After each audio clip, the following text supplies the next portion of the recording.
বন্ধুরা নমস্কার। আশা করি আপনারা ভালো আছেন। আজকে আমরা কথা বলবো কেলয়েডস। কেলয়েডসটা কি?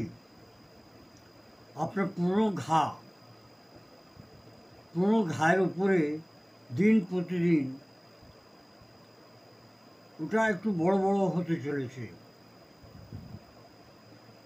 এটা দিয়ে সাবধান থাকবেন, কেন এটাকে কেলয়েড বলা হয়।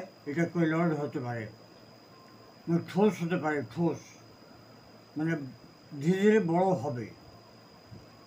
কেলয়েড একটা অসামান্য একটা দাগ, যেটা চামড়া উপরে বেরোয়। যেটা ঘা ঠিক হওয়ার পরও ওটা বড় হয়ে যায়, সীমা থেকে বাইরে চলে যায়।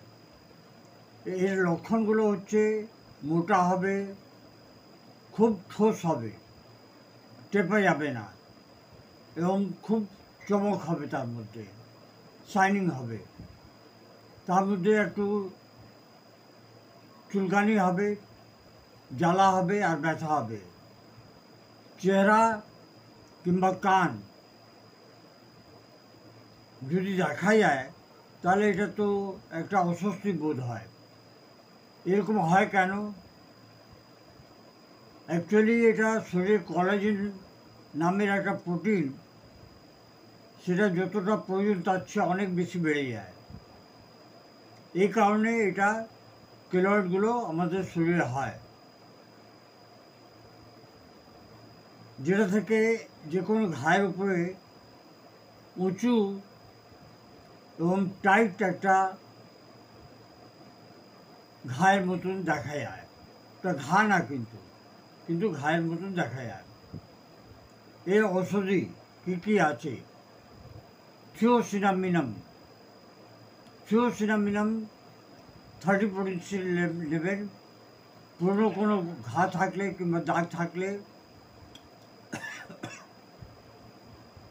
এটাকে ঠিক করতে খুব কার্যকর হয়, খুব ভালো কাজ করে থিওসিনামিনাম। গ্রেফাইটিস 200% নেবেন, খুব শাইনিং এবং তার মধ্যে চুলকানি এরকম যদি দাগ থাকে তাহলে গ্রেফাইটিস নেবেন 200, দিনে 2 বার, সকালবেলা রাত্রিবেলা।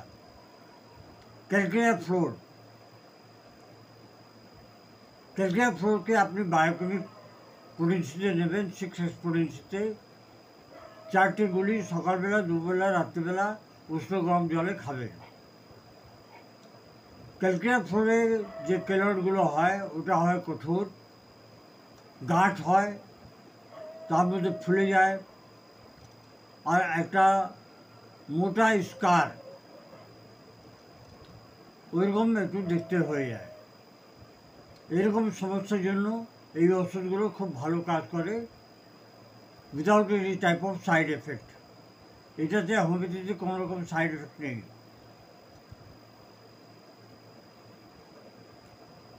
দাঁতকে মোলায়েম এবং হালকা বানাবার জন্য এটা খুব ভালো কাজ করে।